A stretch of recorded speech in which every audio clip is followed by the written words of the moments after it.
La ilaha illallah. That Allah is the only thing that the heart can handle at its core. And if we put something other than Allah at the core, it breaks the human being. Within the heart of everyone is a void, and it can only be filled with Allah subhanahu wa ta'ala, only with the love of Allah subhanahu wa ta'ala. The things that were programmed basically before the age of 6 is driving our life. You notice when you get really angry, you start to sound like your mom.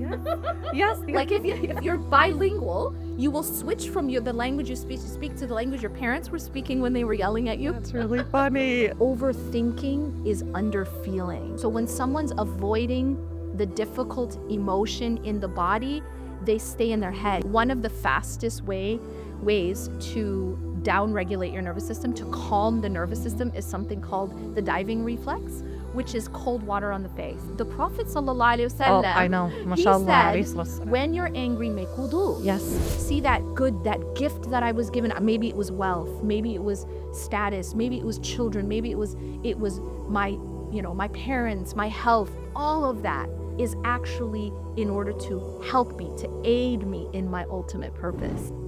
You've been told your whole life to get married, start a family, pursue a career, and focus and devote all of your attention to that path. But what if the very things that we're being told to pursue could actually be a means of taking us away from Allah subhanahu wa ta'ala rather than allowing us to move toward Him? And what if you achieve all of those things, but you still feel this void, you still feel this sense of emptiness? Assalamu alaikum, and welcome to the AlMaghrib Podcast, where we talk to scholars and instructors about things that are relevant to all of our lives. Here today with us is Ustadha Yasmin Mogahed, who is an acclaimed author of 3 amazing books, Reclaim Your Heart, Healing the Emptiness, and Love and Happiness. And she's also the brain behind one of the most sought after courses in our AlMaghrib curriculum, which is Transformed. We're so happy to have her here today, and we spent a wonderful time just discussing things like attachment to Allah subhanahu wa ta'ala, how to deal with trauma, relationships, and so much more that we can apply to our everyday lives and our families. Assalamu alaikum. Wa alaikum assalam wa rahmatullah. So happy to have you here. Jazakumullah khair for joining us, Ustadha Yasmin. Jazana wa iyyakum. It's really lovely to be here. Alhamdulillah. Alhamdulillah. So you are the author, like I said, of just some amazing books, mashallah. And in your book, Reclaim Your Heart, one of the things that you really talk about and focus on is attachment to Allah subhanahu wa ta'ala and the things that can get in the way of having a healthy connection to Him. So what are some of before we kind of get into the things that can push us away from Allah, which is what we really want to avoid, what are some of the signs that you've noticed that show us that we're not really on that path of filling that void of connecting to Allah subhanahu wa ta'ala? So, Bismillah ar-Rahman ar-Rahim. One of the things that I actually do in Transformed is I have the students answer a list of questions. And these are just questions that are designed to kind of look at what is my ultimate attachment. So I use the analogy of, for example, you take your car, you find that the car is empty, and you go to the gas station, but instead of putting gas in the gas tank, you put orange juice in the gas tank. And anyone knows that you've just broken the car. And the reason why is that the car is created with like this tank inside, right? And it's only created to hold one type of thing, which is gas. And even if you put the most organic orange juice in there, you're going to break the car. Similarly, the creator of the human being has put this tank inside, and that's our qalb. That's more specifically the core of the heart. And it is only created to be able to hold one type of thing, and that is La ilaha illallah. That Allah is the only thing that the heart can handle at its core. And if we put something other than Allah at the core, it breaks the human being. Similar to the way that orange juice would break the car if you put it in the gas tank. So basically, how do you look at what's my orange juice, in a sense, or what's at my core? Is it Allah or is it something else? And so I ask the students to answer just a few questions, things like, what am I most afraid of losing? What makes me most angry? What's the first thing I think about when I wake up? Or what's the last thing I think about before I sleep? What keeps me up at night? What causes me the most pain in my life? And the reason that these questions lead to that answer is that if you could imagine that that car could scream or, somehow verbalize what you've just done to it, you would imagine that it would scream, like, what have you done, right? And that's what happens to the human being, is that when you put orange juice in the gas tank, if you put something other than Allah in the core, it causes an unbelievable amount of pain to the human being. So you'll know by following the pain. Yeah, that is so powerful, subhanAllah. And actually, now that you're talking about it, one of my friends attended one of your talks about this, and she told me how transformative it was to do this exercise and to figure out that her orange juice were her kids. Yes. And for a lot of mothers, right? And so it's so powerful, like you said, to follow that pain point and to think, to ask those really practical questions.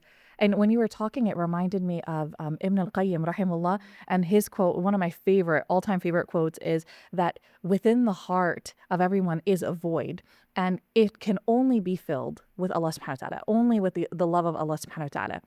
And if we fill it with anything else, it destroys us. It leads to anxiety, it leads to depression. And so even though a lot of times we're living our lives in the way that kind of society is telling us is the way to live your life, you're doing everything right. Like, you are pursuing that career, you're getting straight A's in school, you are starting a family, you're focusing on your kids, you're making Instagram worthy lunches, whatever it is, right? In the end, you're actually filling your tank with orange juice, and that's why you don't feel whole. Right. Absolutely. So that's really, really powerful. And I think you really touched upon a really important one, which I also really emphasize. And that is that we don't realize that there is a healthy and an unhealthy way to love.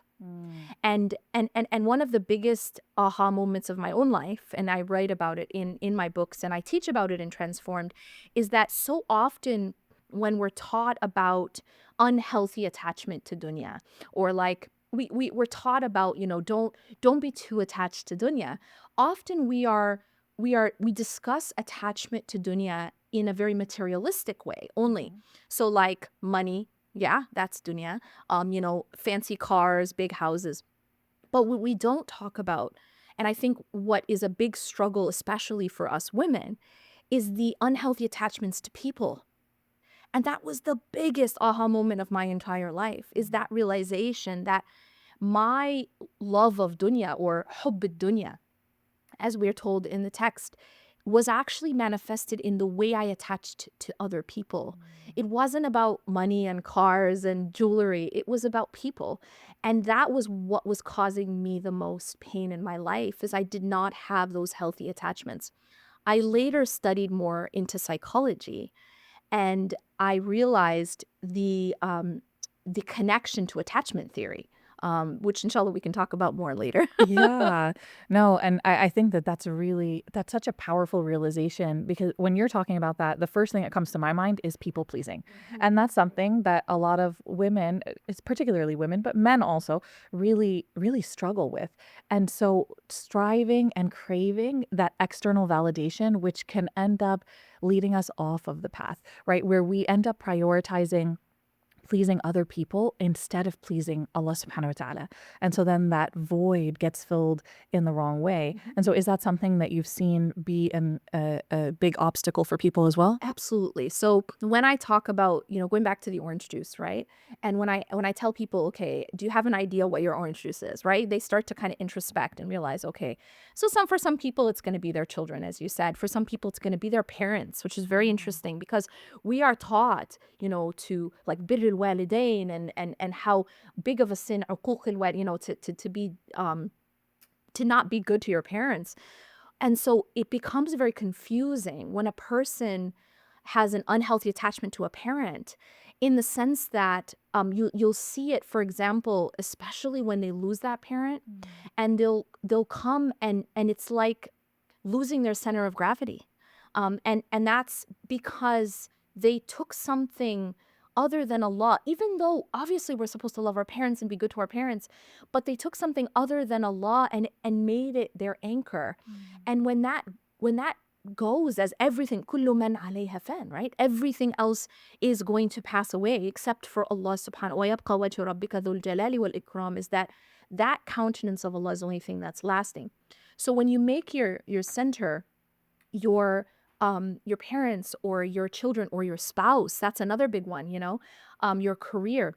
But another thing that people make their center is, we live in a society where the center, or, it's actually the ilah. Okay, so that's when we say la ilaha illallah, we're saying that there is nothing worthy of being my center except for God. That's what la ilaha illallah means. That's tawheed at its root, right? And so for a lot of people, especially in the culture we live in now, we act as though there is this separation between church and state. But in fact, there is an ideology that is being taught in schools. And it's not worship God or Jesus. It's worship yourself. Yes. Oh, yes. It's worship your nafs. Yeah. It's worship your hawa. It's you do you. And that's a type of worship, right? When I take my own desire, my own whims, my own self, my nafs, and I make it my master. That's worship, right? When you say, whatever you feel, you do. Whatever, when I take my own, when you look at this word hawa, it's an umbrella term that includes whims, desires, but also orientations and inclinations and desires and opinions, right? Leanings. When that becomes my master, that's worship. That's an ideology. That's a religion, And so one thing that I talk about in Healing the Emptiness is that's the new age religion. It's not Christianity. It's not Judaism, not Hinduism, it's not Buddhism. It's this. It's worship the hawa. Your self is your God. And so we can take that's something Allah warns us about in the Quran. He says, do you see the one who takes his hawa as his ilah? Hawahu ilah. And so this is very dangerous. And we live in a time where this is the new age religion and they have their dawah machine, right? Netflix, yeah? And every platform, basically, right? It is a dawah machine for that ideology. We have it in schools. Like, it is not, one thing that's very interesting is our deen says, lakum dinukum waliya din. To you is your way, and to us is our way. We're a very tolerant religion. We're a very tolerant way of life. But this one is not tolerant. It doesn't say, lakum dinukum waliya din. To you is your way, to us is ours. It's, you will believe this, and we will put it down your throat, and we will teach it to your children in the schools, and you have no choice. And here in the US, we're luckier because we can homeschool. I was just recently in Germany. You're not allowed to homeschool. Really? It's like, yeah. So it's like an indoctrination where it's like, not only will we brainwash your children and teach them what we want to teach them, you don't even have a choice to teach them at home. So hawa and the worship of the hawa is one big one. But finally, coming back to the people pleasing, is that one of the orange juices, things that we put at our center, is what other people think. And as you mentioned, the approval of others. This is something that we really grow up with a lot of times. Hearing things like, but what are people going to say? But what are people going to think? If you do this, or you say this, or you don't do this, to the extent where I will have women coming to me who are being abused, and they are told by their own families, go back to the marriage that is abusive, because what are people going to say? Yeah. What are people going to think? What are they going to say about our family? That's worship. That is the worship of other people and what they think. I remember, a therapist, a friend of mine, told me a story of a woman who, she was in an abusive relationship, and she came to this therapist, and the therapist is talking to her about, divorce. And at some point, therapist gets a little frustrated, and she says, well, abuse is haram and divorce is halal. And she said, divorce is halal? She didn't know. And that's how much kind of this even within our own community, there, we talk about indoctrination from outside, but also within our own community, there's an indoctrination of what is culturally deemed okay. And this is one of those things that is culturally deemed not okay, even though within our faith it is. And so I thought that was, when you mentioned that, that's the first thing that came to mind. But you said so many valuable things. So one of the things that you were talking about that I wanted to comment on was the ego, right? Like taking our own egos, our desires as our ilah. And how detrimental that is, but how Western society, a lot of non-Western societies traditionally have been very communal, right? Where there's an idea of, you have a little bit of discomfort. Like we see videos of children in Japan, for example, they're responsible for cleaning the school. There's no janitorial staff. They go and they clean the bathrooms. They do these things because it's a more of a communal society, right? But here in America, especially, and just in the Western world, there is very much this emphasis on me, myself, and I. YOLO, you only live once. Like whatever feels right is right. And I think that's where we get trapped a lot, is a lot of times what is right doesn't feel good. And because it doesn't feel good, we think there's something wrong with it. But not everything that's good for us feels good. I mean, if you have the choice between like a delicious burger and fries, and you have or having a salad with like, a protein shake or something. Yeah, that protein heavy meal is not going to it's not going to be as appealing, but that is what's good for you. And so the same when it comes to worshiping Allah subhanahu wa ta'ala, sometimes it's hard. And especially during difficult situations, sometimes it's really hard, but it is what is good. And that's where I think we really struggle with living our lives based on feeling. And feelings are transient, they are constantly changing. And so if we worship our desires, then our anchor is just transient. It's always changing. And so we are like leaves in the wind, and that leads to a lot of problems. That leads to a lot of anxiety. And so you touched on the parents, which I want to go back to that, because I think you talked about attachment to parents and attachment to Allah subhanahu wa ta'ala. And that I think is such a powerful link. There's a lot of research that shows that people's attachment to God often emulates their attachment to I talk about parents. this a lot. Yeah. I talk about So this a lot. Yep. yeah. So what do you see with that? This is actually the new missing link for me in my own, I'd say my own journey, and that is that realization. I met this woman once, and she was one of these people who, she was always working, always like moving. You know what I'm saying? Just very, very busy all the time, working very, very hard, and for the sake of Allah. She was doing a lot of good work. But when you would talk to her deeper, you would find that she never really felt like Allah was pleased with her.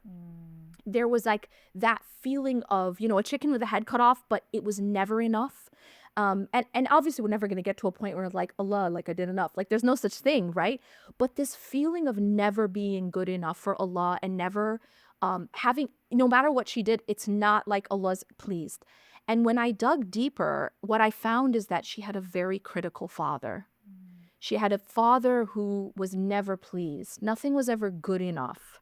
No matter what she did, he wasn't pleased. He wasn't good enough. And what I realized then is that she was almost putting the image of her father unconsciously onto Allah subhanahu wa ta'ala. And this is why recently, in the last, I'd say, couple years, my emphasis in my own study has been parenting. And the reason for that is everything you do and everything I do is basically damage control, isn't it? It's taking something that has been wounded and trying to heal it. But I think to myself, what if we could do it better from the beginning?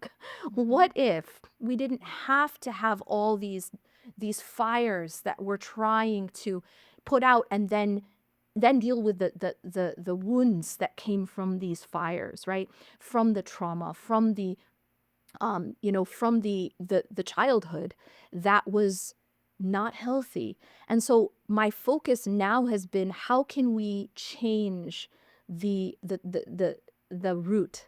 I heard this quote, and it was like, why does it feel like the second half of our life is just about healing from the first half? And I just think that's true for so many of us. It's like we spend so much of our life doing, damage control, doing healing work. And obviously it's a lifelong developmental path, right? We always have to be growing. But I'm talking about, what if we can change the way we parent so that we can set the next generation up for a healthier life. That doesn't mean they're going to have a perfect life. Like you said, it's dunya. Like things aren't always going to feel good. Like you know what? No pain, no gain. People who go to the gym know that, right? Like it's not comfortable. And if you're going to the gym and getting comfortable, you're not doing it right, right? If the trainer is like, hey, there's a couch over there and here's some potato chips, they're not doing their job right, right? You have to go through struggle to grow. But I'm talking about like really changing the way we attach to our children. And obviously, you know that the big sort of common denominator now in all the research is safety, right? It's being able to show that child that they are safe. And I think that's just so important, because I think when we can have a healthy attachment to our children, then that child now is set up with the best chance to have a healthy attachment with Allah and with every other relationship that they have, you know. And I think one of the most fascinating things is when I was studying psychology a long time ago, when I was doing my bachelor, it was very much focused on attachment theory between parent and child. But now we realize that it shows up in the adult relationships, and that's fascinating because the way we attach to our parent, right, becomes now mirrored and becomes now playing out in the way we attach to our spouse, in the way we attach to our own children, and even in the way we attach to Allah. Yeah, it's so powerful, subhanAllah. And, you know, I think for any parents listening, that can feel like a lot of pressure, right? Because yes, as parents, your child's relationship with you is the first exposure they have to a relationship, your relationship. And so they can kind of superimpose other relationships onto that. But I love what you were talking about with attachment, because, you know, that study that like there's like this really, really famous study, Mary Ainsworth Bowlsley, is that her name? Something like that, right? And so she talks about all these different attachment styles, like secure attachment, anxious avoidant attachment. And those do show up, right? Because what happens in our lives and in our brains is our brains are like self-protection gurus, right? Like our brains are just like they function to protect us in a lot of ways. So if you've been hurt in certain ways, if you've learned certain messaging, especially in early years, that information has to be unlearned. And that's hard. And so, you know, a lot of times, like in the field now, what do they talk about in psychology all the time now is the inner child, right? That we have these wounds that we need to heal. And a lot of times people talk about healing them on our own. But one of the beautiful things we have as Muslims is that we have a relationship with Allah subhanahu wa ta'ala. And if we can identify where the trauma happened in our early years and to realize like, okay, my parents did the best that they could with what they had. And sometimes that wasn't enough. And that's really hard. And at the same time, Allah is so different.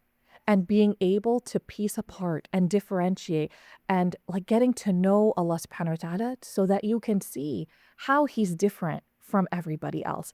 And I think that that's one of the most powerful pieces of the puzzle that a lot of times people miss, even in the Muslim community, when they talk about, okay, I'm going to go to therapy. I'm going to be on this years and years journey of healing. And yeah, healing can take a long time. But if you do it without the piece that's essential, which is Allah subhanahu wa ta'ala, that wound doesn't heal because you're still depending on yourself, your human self, to fill that void, and you cannot because you're imperfect. Right. And so I thought that was like what you're saying about those relationships and the impact that they have on marriages and just friendships too. How many people, you know, like they start to get to closer to someone and then they run away because there's this fear of maybe I'm not going to be enough for this person. So before I'm not enough for them and they reject me, I'm going to reject them. And that's so damaging because we all need that village. We all need that social circle. You know, I was fascinated to hear, this was something that Gabor Mate, you know, one of the leading We love experts. him. Yes, yeah. I think we have the same algorithm. Yes, And even the other thing you mentioned, I was like, yeah, I saw that. You know, when you were talking about the orange juice in the car, Yeah. I was about to ask you, have you seen the videos of like people pretending to put like olive oil in their car to change their oil, and then they like call up their dad or their husband or like whatever, and they're just like, I changed the oil myself, and then they're like, don't start the car. Yeah. No, I actually got one of those calls, but it was diesel in a car. Oh, yeah. no. But But basically, the thing about that is that, when you look at the attachment theory, it just explains so much of human behavior. But like you said, the healing journey has to have, and in healing the emptiness, I talk about these four components of human life. And one of them is biological, one of them is the environmental, one of them is the psychological, and then the spiritual. And I think that the discussion that we've had for so long, it's only been, whether you're talking, secular psychology, it'll only look at one aspect. If you're talking about maybe from social psychology, you might talk about one aspect, and I think even within our religious community, there's a lot of what I would call spiritual bypassing, where, we're not talking about a lot of the issues that people are suffering from, and we're using religion to bypass it, which is problematic because when you tell a person who's experienced trauma, just have sabr, or who's currently experiencing abuse, right? I use the analogy of if you're standing in a burning house, you're not going to say, this is my test, this is the qadr of Allah, so I'm going to go back to sleep and have sabr, right? You're not going to do that. It's incumbent upon you. Yes, this is Allah subhanahu wa ta'ala has given us trials, but it's incumbent upon us in that situation to call a fire department and to get a fire extinguisher. And so I think it's just really important that we start to be more holistic, actually, in the way we talk about well-being and healing, because the spiritual aspect, I would argue, is probably the most significant. But there has to be a discussion about the other parts. How's your environment? Yes. How was your environment as a child? That's very relevant. When, children who grow up in homes that are on fire end up with lifelong wounds. Have you dealt with those wounds, and or not? And one of the things that Gabor Mate said that really blew my mind was, like, there were two things that he said that just like really, really, like, it was like one of those, emojis where the head blows. But one of them was that when a child is scared or needs something, just as a baby, that child is wired to cry, to call out to the caretaker for help. If that child receives, so the child feels unsafe, the child is scared, so fear, cries out for help, and if that child gets that safety, gets that comfort from the parent, then the child is calmed, yeah? But if that child asks for help, right, through whatever they can, and that if it's crying as a baby, if it's calling out, once it can talk, but if consistently they do not get comforted, then what they learn is this world is not safe. And so fear, what started out as fear, which is actually a normal human emotion, fear turns into generalized anxiety.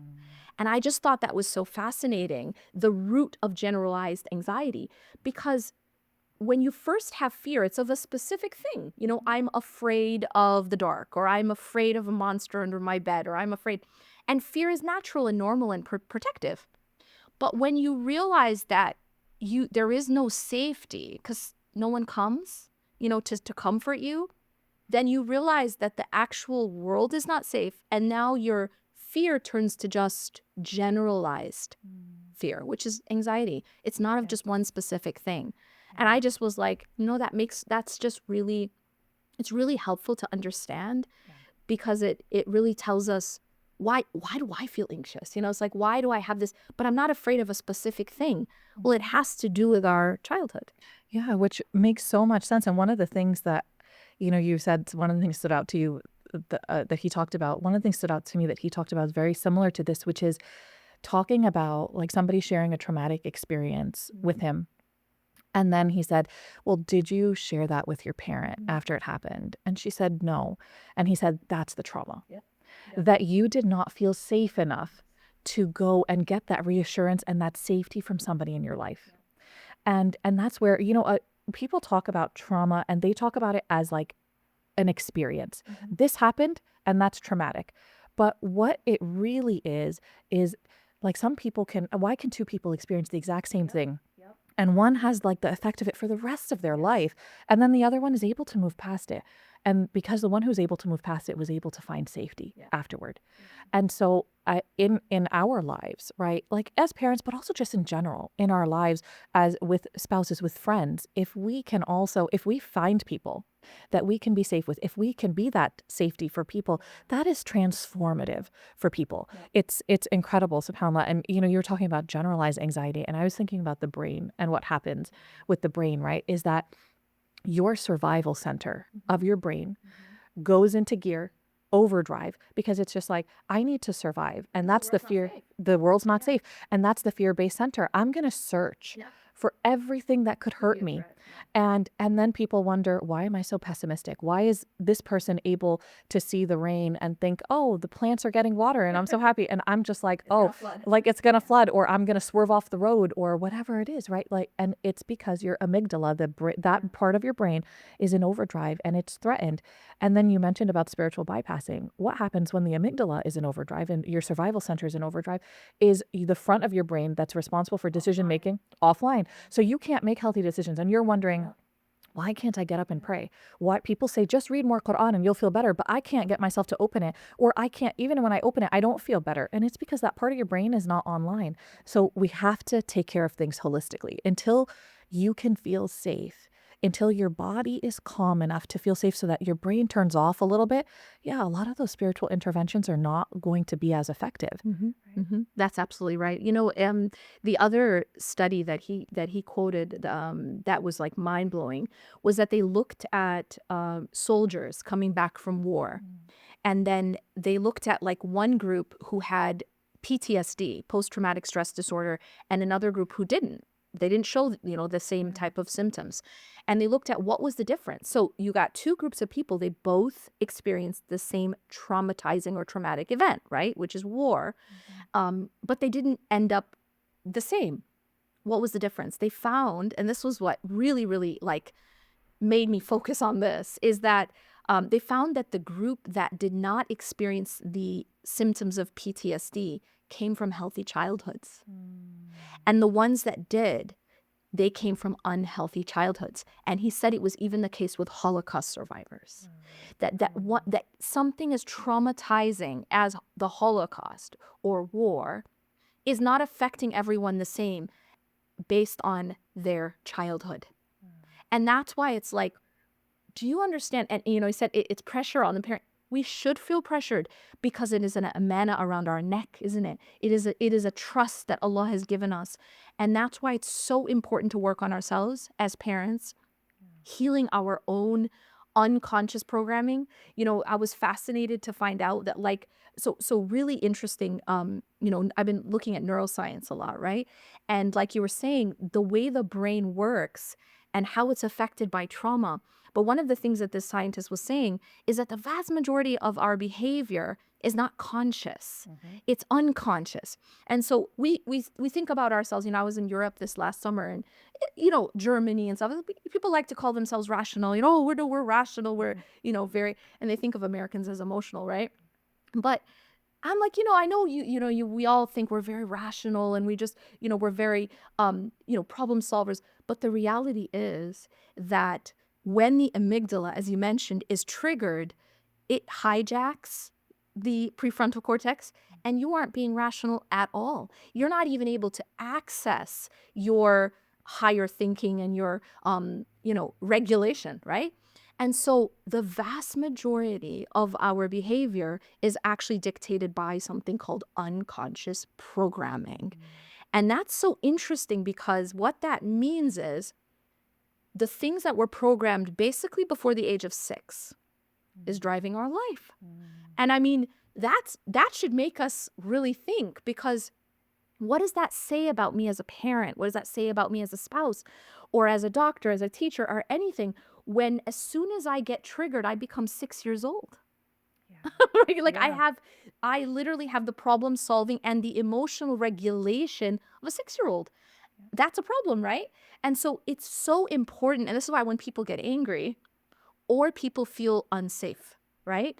They actually are no longer that 35, 45-year-old husband, wife, And it's interesting if you want to know why marital disputes can become intense, right? As you know, it's because you're not a 40-year-old man or a 50-year-old man and a 45-year-old woman. You're a 5-year-old little girl and a 5-year-old little boy. And that happens because we switch into the unconscious programming.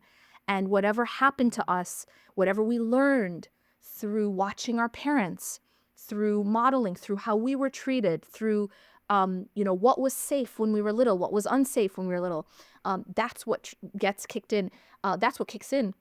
And that brings me to the question you were saying about people pleasing, right? Full circle. I was so fascinated to learn where people pleasing came from, that it's actually a trauma response.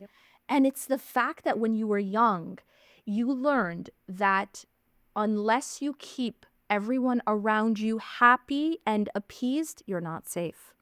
It's not safe to say no. It's not safe to disappoint people. It's not safe to let people down. It's not safe for other people to be unhappy. And therefore, in order for you to stay safe, you better keep everyone happy.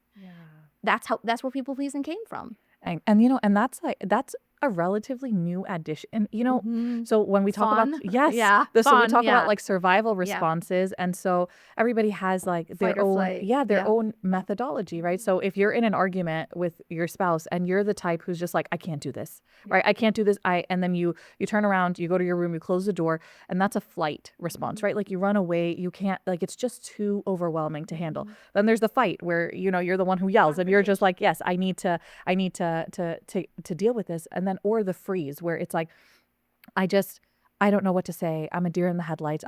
This is too overwhelming, and I just stop.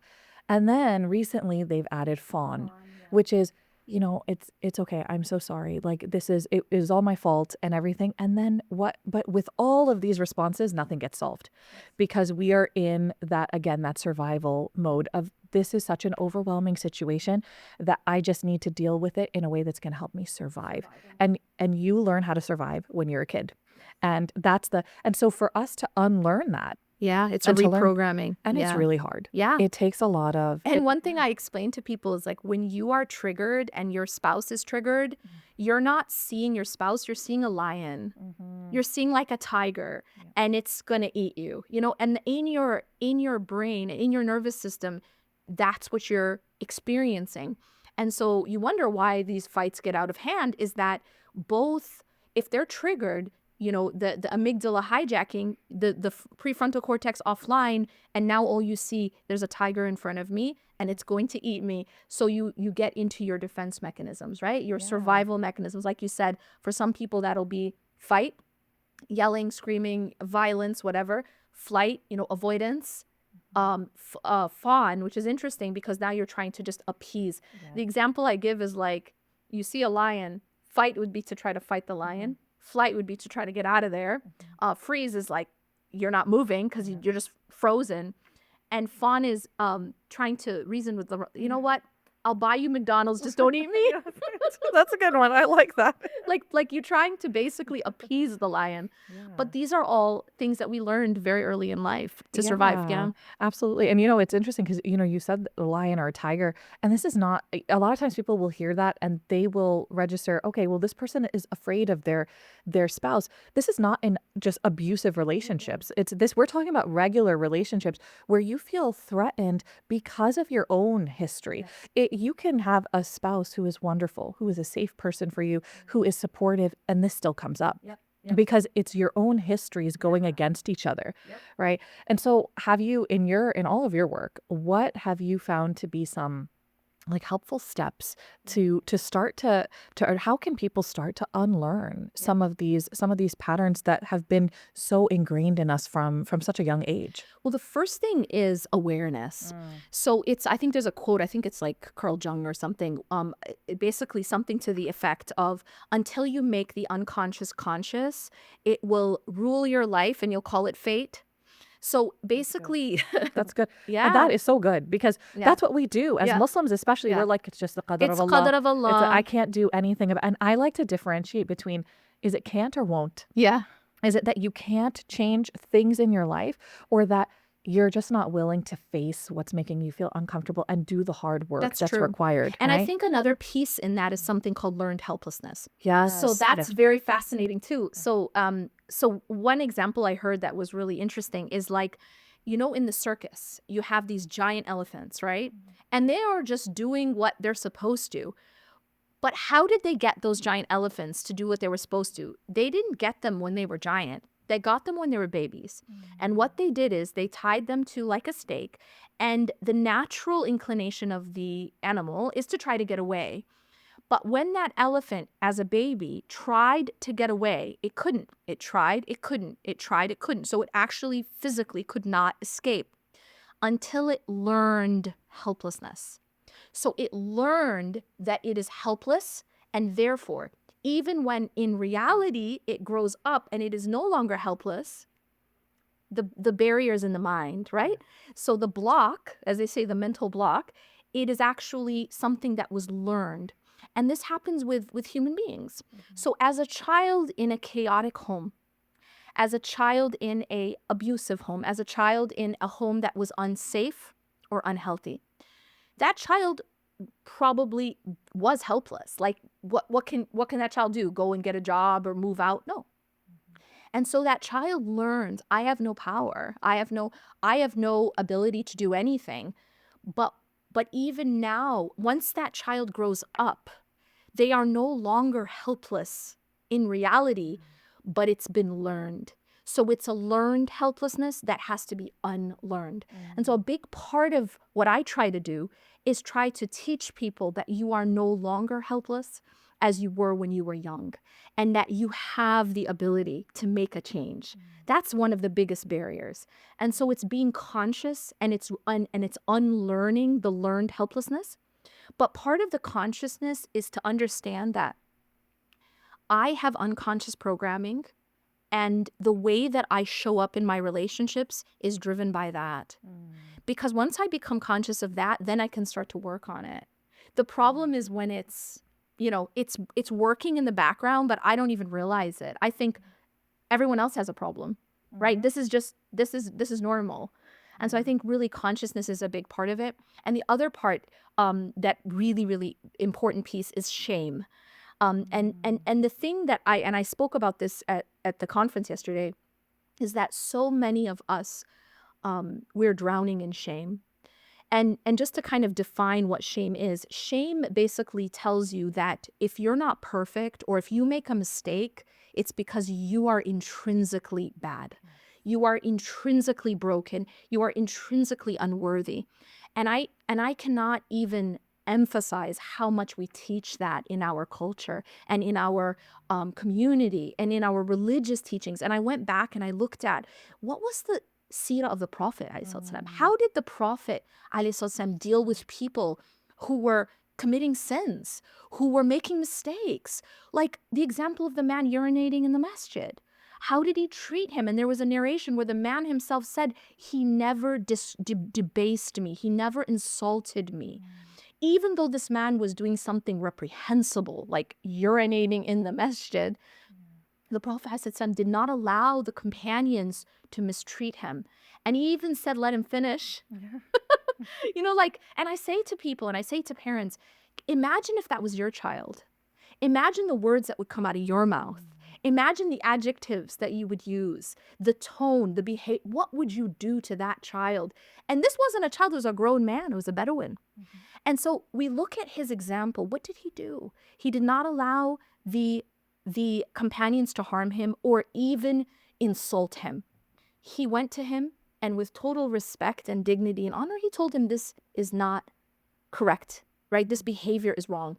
And this is what we have to do as a community, is we have to stop looking at someone who is committing a sin, who is making a mistake, and labeling them as bad. That's a bad Muslim. That's a bad wife. That's a bad husband. That's a bad daughter, bad son, bad, mother, father. Rather, we have to be able to see the goodness in the human being and call out the behavior as being separate. But when we can't do that, and many of us grew up with parents who used shame because shame was used upon them, right? You're a bad boy. You're a bad girl. If a child lies, we say you're a liar, right? It's you're intrinsically bad. You're intrinsically, something is broken in you rather than, no, I am good, but I did a bad thing. Yes. And that's, I think, a huge part of the healing process. I completely agree. And that idea of you're a bad girl, you're a bad boy, you're a liar. You then there's also You're a bad there's- Muslim. Yes. Yeah. And that is a cognitive distortion called labeling, right? And that unhealthy thought pattern is what we intrinsically believe about ourselves. And how does that impact our relationship with Allah subhanahu wa ta'ala? And so one of the things that is, you're absolutely right, bringing the unconscious to consciousness, to be able to say, what are the thoughts that are going through my mind? What am I actually thinking? What am I saying to myself? So that, okay, if I'm labeling myself in a certain way, can I instead label the behavior? Yep. Right? So I often differentiate between there's healthy guilt. Yes. And then there's shame. Yes. Healthy guilt is, we are encouraged to have, that is a signal. The Rasul Sallallahu Alaihi Wasallam talks about righteousness in the heart and how sin makes the heart waver, right? You feel it. That's guilt. And that's a healthy thing because that's a signal that, hey, I need to address this. Yeah. I don't want this to become habitual. So if I'm struggling to pray, does that make me a bad Muslim? Or does that mean I feel guilty that I did not pray this prayer today? That's a behavior. But if I view myself as a bad Muslim, is that going to take me to Allah subhanahu wa ta'ala? Or am I going to give up hope where I'm going to say, I am fundamentally flawed. I am the problem. And so if I'm the problem, then I can't change. So what's the point of trying? And that takes you away from Allah. But healthy guilt can bring you closer to Allah subhanahu wa ta'ala. So It's interesting because I have a whole chapter in Healing the Emptiness exactly about that. Yeah. The difference between healthy remorse and shame. The entire SubhanAllah. chapter is about that. And I like remorse. I like that Yeah, better than remorse is guilt. the word I use. like Yeah. remorse better because it makes you guilt think about has a negative connotation. yes, and remorse makes a you good- feel like you can repair Exactly. it. Exactly. It seek forgiveness And for it. that is the essential difference that I write about, is that healthy remorse will motivate you to fix it. Yes. It will motivate you to try to rectify.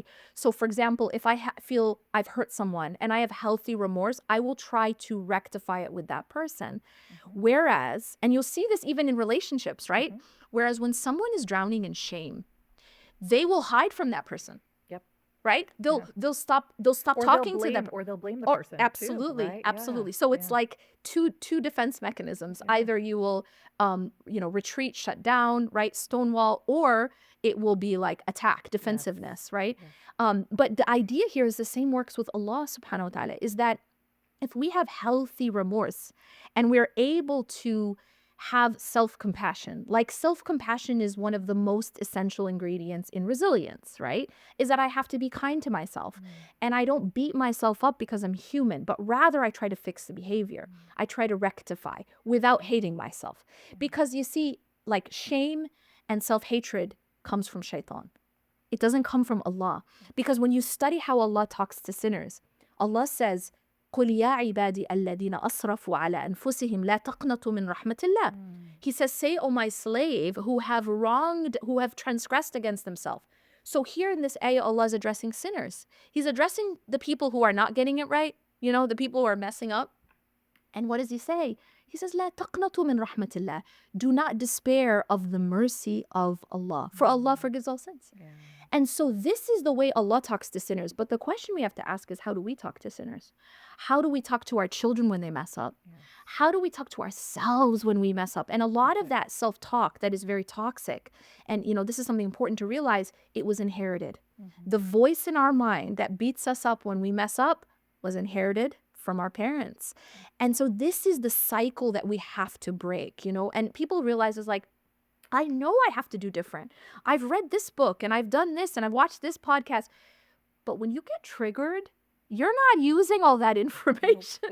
And so this is why it's so important to heal at the root, because when you and I was saying this to some ladies recently, that you notice when you get really angry, you start to sound like your mom. Yes. Yes, yeah, that's true. And people are like, people are What like, oh my happened? gosh, What's going on? where'd that voice come from? Yeah. You'll even change languages. Yes. Yeah. Like if you're bilingual, you will switch from the language you speak to the language your parents were speaking when they were yelling at you. That's really funny. But that's a total brain thing. Yeah. That is a total, Yes. your brain switches modes, right? It's the unconscious programming because you're no longer in your prefrontal cortex when you get angry or you get very afraid. That's being triggered, right? So this is something you have to work on. It's not just about knowing. It's about working on the actual, what they call regulating the nervous system, right? Because the nervous system is what is controlling the brain. And so it's like, which part of the brain am I in right now? Am I in the thinking brain or am I in the survival brain? And that's all about the regulation of the nervous system. And so this is why, like, if you want to talk about marriages, you want to talk about the divorce rate, you want to talk about domestic violence, you want to talk about children leaving Islam, you want to talk about problems with identity, all of these issues, it all comes down to healing the trauma and regulating the nervous system, telling that person, telling my body, I'm safe. Maybe at some point I wasn't, but I'm safe now. And that I'm not being threatened. When someone says, one of the biggest things I've noticed is like in marriages, when you, for example, come to your spouse with something that they did that hurt you, right? This is a big thing. And when people act defensive, right? I was speaking and I was like, have you ever met someone who just like can't admit they're wrong? You know what I mean? Like, who can't apologize, right?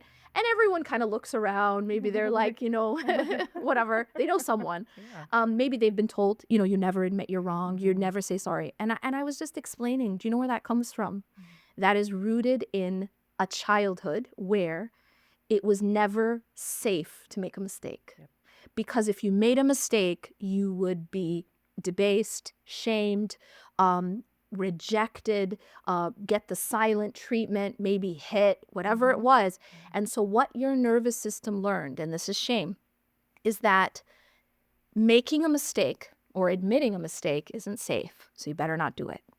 And that's perfectionism. And that's also a person who can't admit they're wrong. And that's just because it was never safe in their home to admit you're wrong. It was never safe to be wrong. You weren't allowed to be human and make a mistake without being unsafe. And so all of it really comes back to healing, I think, the original childhood wound. Yeah, absolutely. And what you were saying about as parents, kind of the way we either choose to perpetuate the cycle or we choose to break the cycle, right? Where it's, okay, I am coming from a place where I'm going to be triggered. That's going to be my own thing. But being able, it brings the wisdom of the Rasul Sallallahu Alaihi Wasallam where he says, like, do not get angry or stay silent when you're angry. All these techniques that he offers us to manage anger, because that perpetuates a negative cycle. And one of the things, as you were talking, that came to mind was how so many times our response to people, and but especially to our children, is more about us than it is about them. Because, your kid can do the same thing twice and your reaction's completely different, right? So if you're stressed and you're running out the door and your kid spills milk on the floor, your reaction's going to be very different than if it's on like a laid back day and you have nothing on your plate and you're okay and everything.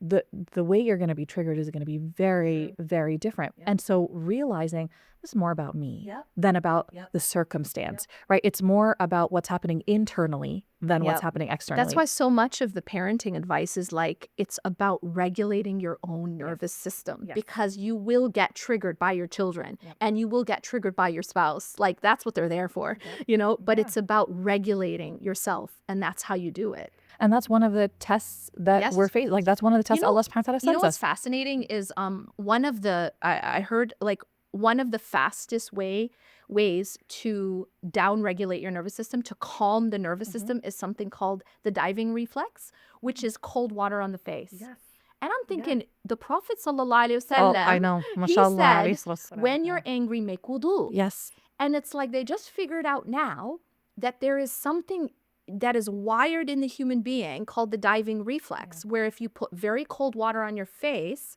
even if it's like, it's just like ice or whatever, it actually is one of the quickest ways to physiologically calm the nervous to system. ground you, right? Because it makes you aware of where you are in the present. Because what happens when you're triggered? You go back to that 5-year-old self. Yes. And when you can bring yourself back into the present moment and remember, no, I'm actually an adult and I'm safe right now. And what just happened is not dangerous, but my brain is thinking it's dangerous because when I was little, it was dangerous. Right. And so bringing yourself back to the that present. Yes, Because it's a so lot powerful. of times when we're reacting to something from the past. Yes. But it's being replayed. It's being triggered. So yeah, bringing yourself back, and what's interesting about the diving reflex is it's even physiological. They say that it brings the heart rate down. Yes. It brings everything down as if like it's like if we were to fall into like ice water, right? And that's the ice water bath, right? Yeah.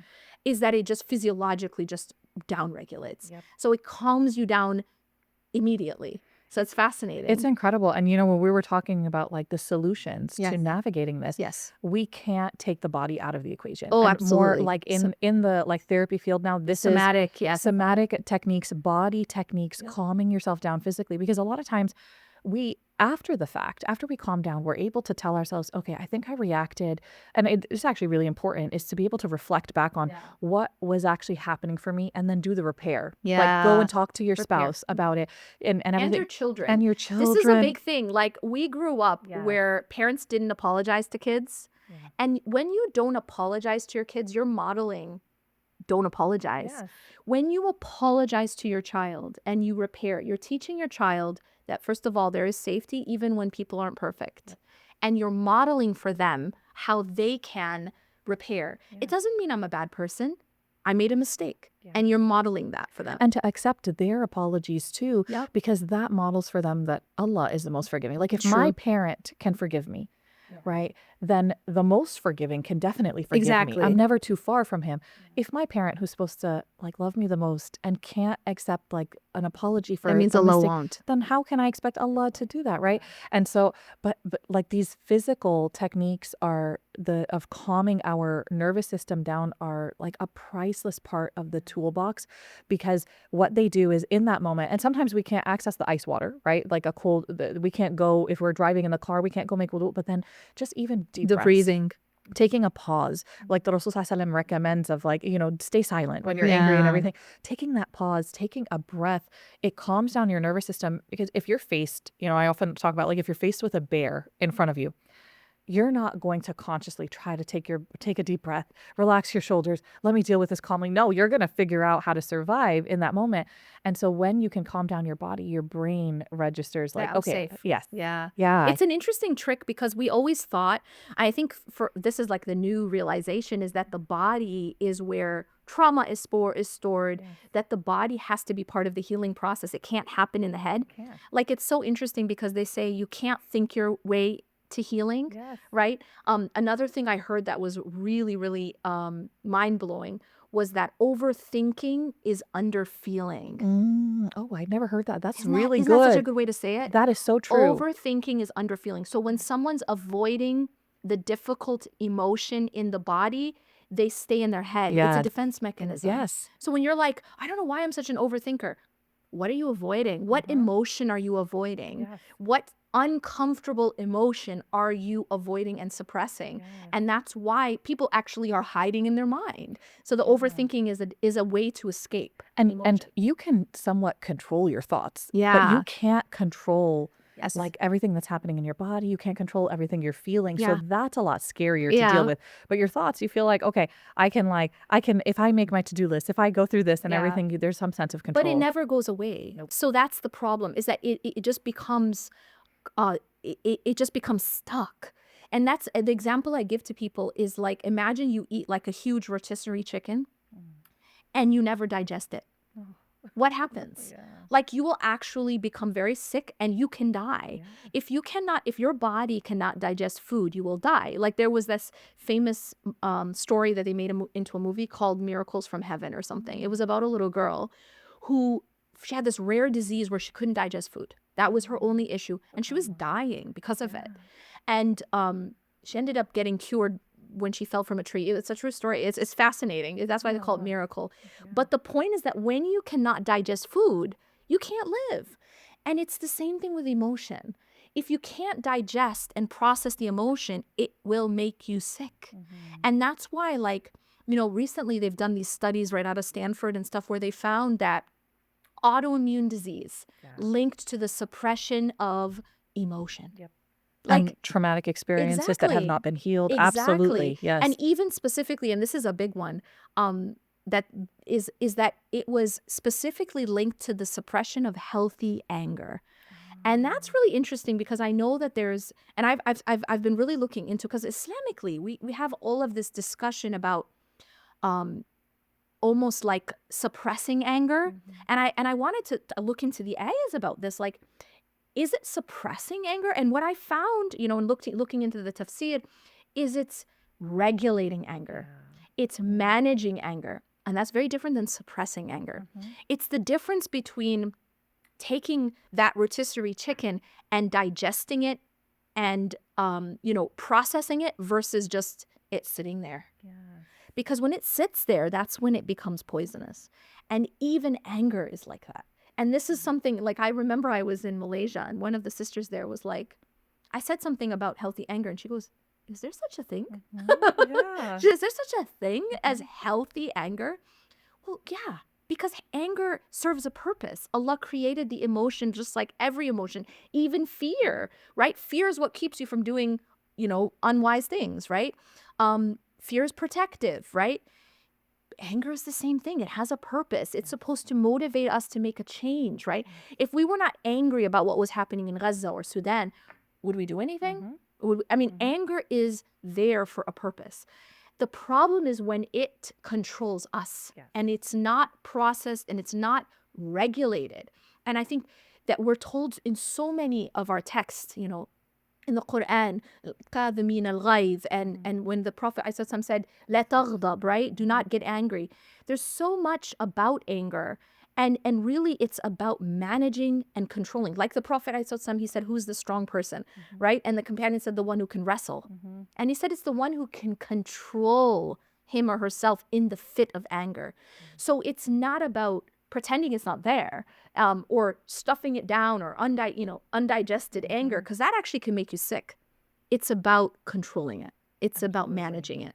It's like you said, Allah subhanahu wa ta'ala created all these emotions and their signals for us. But our choice, we can't really control what emotions we feel in the moment. So how can we be held to account for something we can't control? No, it's how we channel it. How do we choose to channel that anger? And I think one of the powerful things when it comes to emotion for us is that, can we channel it in a way that brings us closer to Allah subhanahu wa ta'ala, brings us closer to our purpose, right? That allows us to not fill that void with orange juice, like, right? And so how in all of your work and all of your experience, how do we tie this back to basically at the core, we are worshipers of Allah subhanahu wa ta'ala. That is our primary identity, that He is our ilah, right? Then how do we tie this back? How do we live with these learned experiences, these difficulties that we have been through, and how do we now tie this back to our relationship with Allah and our identity as His worshipers? Right.